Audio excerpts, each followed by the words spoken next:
umaga. Nandito po kami ngayon sa Ampipi, Bataan.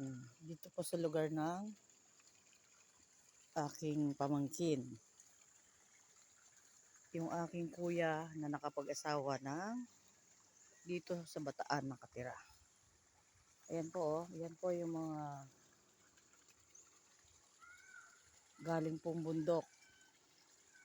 Magsusupply dito sa sa palaisdaan ng aking pamangkin. Muntik na akong mahulog sa... Oh, ayan po yung kanilang binhi. Similya, liliit pa. Ang liliit pa ng mga tilapia. Manguha sila o pang ulam. Ito po oh. Ito po ang ating dinayo dito sa kabundukan. Sa Bataan. Ayan. Dito tayo.